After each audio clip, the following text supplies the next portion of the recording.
دیکھیے عربی زبان میں عمل اور فعل یہ دونوں الفاظ مترادف ہیں، تفعلون یفعلون، تعملون یعملون، لیکن ان دونوں میں فرق ہے۔ فعل کوئی بھی فعل ہے جو آپ سے سرزد ہو گیا، چاہے ارادی طور پر چاہے غیر ارادی طور پر۔ عمل وہ ہے جو ارادے کے تحت کیا جائے، جس میں جد و جہد ہو، جس میں محنت ہو، جس میں مشقت پڑتی ہے۔ تو فعل اور عمل کے درمیان زمین و آسمان کا فرق ہے۔ عمل محنت چاہتا ہے، جد و جہد چاہتا ہے، سعی چاہتا ہے، اور صالح سے مراد کیا ہے؟ باصلاحیت، جس میں گرو کرنے کی صلاحیت ہو، صالح۔ اس عمل صالح جس سے کہ انسانی شخصیت نشو و نما پائے، اس کی انٹرنل پرسنالٹی، اقبال کے اصطلاح میں اس کی خودی، اس کی انا، اس کی ایگو، اس کی روحانی شخصیت ترقی پائے، نشو و نما پائے، بلندی پر جائے، اس مقام کو حاصل کرنے کی کوشش کرے کہ جس مقام پر اللہ نے انسان کو پیدا کیا تھا۔ والتین والزیتون وطور سینین وہذا البلد الامین لقد خلقنا الانسان فی احسن تقویم، بہترین سطح پر پیدا کیا، مسجود ملائک بنایا، اپنا خلیفہ قرار دیا۔ ثم رددناہ اسفل سافلین، پھر نیچوں میں سب سے نیچے پھینک دیا۔ فرشتے ہم سے اونچے، جنات بھی ہم سے اونچے۔ جنات کہاں کہاں تک جاتے ہیں؟ میرا یہ خیال ہے کہ کم سے کم سولر سسٹم تک تو جنات کی رسائی ہے، آگے ہے یا نہیں میں نہیں کہہ سکتا۔ لیکن یہ انسان اب محنت کرے گا۔ نیچے اگر پھینک دیا گیا تھا الا الذین آمنوا وعملوا الصالحات، جو ایمان لائیں گے اور نیک عمل کریں گے وہ پھر ریگین کر لیں گے اپنے اس مقام کو جس مقام پر انہیں اصلاً پیدا کیا گیا تھا۔ اور جو لوگ اس مقام کو حاصل نہیں کر سکتے ان کے بارے میں قرآن کہتا ہے اولئک کالانعام، سورہ اعراف میں، یہ چوپایوں کے مانند ہیں، حیوانات ہیں، بل ہم اضل، بلکہ ان سے بھی گئے گزرے ہیں۔ کیوں؟ حیوان کو جس سطح پر پیدا کیا گیا اس پر اپنی زندگی گزار رہا ہے، اس سے اوپر کی کوئی صلاحیت دی ہی نہیں گئی۔ انسان کو لقد خلقنا الانسان فی احسن تقویم، اگر انسان حیوان کی سطح پر گر جائے جیسے کہ آج گر چکا ہے تو وہ حیوانات سے بدتر ہے۔ اولئک کالانعام بل ہم اضل لہم قلوب لا یفقہون بہا لہم اعین لا یبصرون بہا لہم آذان لا یسمعون بہا، ان کا دل ہے اس سے غور نہیں کرتے، آنکھیں ہیں ان سے دیکھتے نہیں ہیں، کان ہیں ان سے سنتے نہیں ہیں۔ کیا ابو جہل آنکھ سے نہیں دیکھتا تھا؟ کیا ابو جہل کان سے نہیں سنتا تھا؟ یہ وہ انر شخصیت ہے آپ کی، وہ روحانی شخصیت ہے آپ کی، جو دیکھتی ہے بغیر ان آنکھوں کے، جو سنتی ہے بغیر ان کانوں کے، جو غور و فکر کرتی ہے اس عقل سے نہیں بلکہ اس قلب سے۔ تو اللہ نے تو سب کچھ دیا تھا، ہر ایک میں وہ روح پھونکی ہوئی ہے، لیکن یہ لوگ اپنی اس روح سے بیگانہ ہو گئے ہیں، بھول گئے ہیں کہ ہمارے اندر کوئی ڈیوائن ایلیمنٹ بھی ہے۔ ڈیوائن سپارک، یہ لفظ جو ہے مغربی فلسفے میں استعمال ہوتا ہے، ڈیوائن سپارک، ایک شعلہ ملکوتی ہمارے اندر ہے، انہوں نے بھی دیکھا ہے۔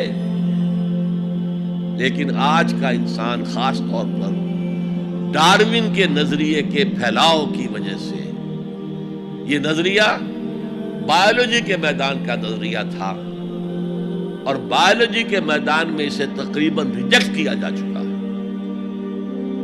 لیکن سوشل سائنسز میں اس طرح پرمیٹ کر چکا ہے، سوشولوجی میں، سائیکالوجی میں اس طرح پرمیٹ کر گیا ہے کہ آج کا انسان اپنے آپ کو سوائے حیوان کے کچھ نہیں سمجھتا۔ یہ ہیومن ٹریجڈی سب سے اونچی ہے، وہ شرف جو اللہ نے عطا کیا تھا، وہ مقام اور مرتبہ جو اللہ نے عطا کیا تھا، اس سے انسان خود مستعفی ہو گیا۔ نتیجہ کیا نکلا ہے کہ جیسے ہم کہتے ہیں کہ گھوڑا اور گدھا کیا فرق ہے؟ گھوڑا ذرا ریفائنڈ اینیمل ہے، تب غلط ہے اس پہ، گدھا بیچارہ کورس اینیمل ہے، باقی فرق کیا ہے یہ بتائیں۔ اسی طرح انسان اور شمپینزی اور گوریلا میں کیا فرق ہے یہ بتائیں ہمیں۔ عمل صالح جو ہے وہ اس لیے ہے، اور یہ بھی نوٹ کر لیجئے، جب یہ صورت اتری تو عمل صالح سے کیا مراد تھا؟ شریعت تو ابھی نازل ہی نہیں ہوئی، عمل صالح ایک ہی تھا، ایک ان الذین قالوا ربنا اللہ ثم استقاموا، جنہوں نے کہا ہمارا رب اللہ ہے پھر جم گئے، چاہے مارا جا رہا ہے، چاہے دہکتے ہوئے انگاروں پر لٹایا جا رہا ہے۔ خباب بن الارت رضی اللہ تعالی عنہ دوہار تھے پیشے کے اعتبار سے، بلایا گیا، حضور پر ایمان لے آئے تھے، انگارے زمین پر بچھا دیے گئے، دہکتے ہوئے انگارے، کہا اتارو کرتا، اتار دیا، لیٹ جاؤ، لیٹ گئے انگاروں کے، اس لیے کہ حضور کا حکم یہ تھا چاہے تمہارے ٹکڑے کر دیں، چاہے تمہیں بھون دیں، تم نے کوئی جوابی کارروائی نہیں کرنی، کفو ایدیکم، اپنے ہاتھ بندے رکھو۔ قرآن میں تو یہ کہیں جا کر سورہ نساء میں حکم آیا ہے، یہ حکم تھا کہ اپنے ہاتھ روکے رکھو، مکے میں یہ حکم حضور نے، لہذا لیٹ گئے، پیٹھ کی کھال چلی، چربی پگھلی، اس سے وہ انگارے ٹھنڈے ہوئے۔ ان الذین قالوا ربنا اللہ ثم استقاموا، پھر جم گئے۔ یا صرف ایک عبادت دی گئی تھی، راتوں کو کھڑے رہا کرو، یا ایھا المزمل قم اللیل الا قلیلا نصفہ او انقص منہ قلیلا او زد علیہ ورتل القرآن ترتیلا۔ اے کمبل میں لپٹ کر لیٹنے والے صلی اللہ علیہ وسلم، کھڑے رہا کرو رات کو سوائے تھوڑے سے حصے کے، نصفہ آدھی رات، اب انقص منہ قلیلا، یا اس میں سے کچھ کم کر لو تو ایک تہائی رات، اور زد علیہ، یا آدھی رات پر اور اضافہ کرو تو دو تہائی رات، اور قرآن پڑھتے رہو پڑھتے رہو پڑھتے رہو پڑھتے رہو۔ حالانکہ قرآن کتنا نازل ہوا تھا ابھی؟ کیا یہ 30 پارے موجود تھے؟ جو چند آیتیں اتری ہیں، repeat and repeat and repeat and repeat, hammer دم ڈاؤن، یہ عبادت تھی۔ باقی نہ ابھی 5 وقتہ نماز ہے، نہ روزہ ہے، کوئی شے نہیں، نہ سود حرام ہے، نہ شراب حرام ہے۔ تو عمل الصالحات اب ہمارے سامنے جب آئیں گے تو اس کے 2 حصے ہیں، ایک بیسک ہیومن موریلٹی، وہ چیزیں جو تمام ادیان، تمام مذاہب، تمام فلسفوں کے اندر مشترک ہیں۔ جھوٹ بولنا برا ہے، سچ بولنا اچھا ہے، وعدہ پورا کرنا اچھا ہے، وعدہ خلافی کرنا برا ہے، کسی کی ضرورت پوری کر دینا اچھا ہے اور کسی کو جھڑک دینا برا ہے، والدین کی خدمت کرنا اچھا ہے اور اس سے اعراض کرنا برا ہے، کون نہیں جانتا؟ یہ تو ہے بیسک موریلٹی جو مکی صورتوں میں شروع میں آئی ہے، بہت بہت تکرار کے ساتھ۔ ارأیت الذی یکذب بالدین فذلک الذی یدعو الیتیم ولا یحض علی طعام المسکین۔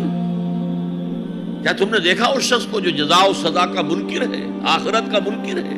وہی تو ہے جو یتیم کو دھکے دیتا ہے اور مساکین کو کھانا خود کھلانا تو درکنار، کسی اور کو بھی کہنے کو تیار نہیں ہے کہ کھانا کھلا دو۔ پتہ نہیں پلٹ کر وہ کہہ دے تم کیوں نہیں کھلاتے؟ ویل لکل ہمزۃ لمزہ، ہلاکت ہے ہر اس شخص کے لیے جو رو در رو عیب چینی کرتا ہے یا پیچھے برائی کرتا ہے، طنز کرتا ہے۔ ویل لکل ہمزۃ لمزہ الذی جمع مالا وعددہ، مال جمع کرتا ہے، گنتا رہتا ہے، اب میرا بیلنس شیٹ یہاں آ گیا ہے، اب بیلنس شیٹ یہاں آ گیا ہے، پہلے اتنے کروڑ کے ایسٹس تھے، آج اتنے کروڑ کے، اسی حساب کتاب ہے۔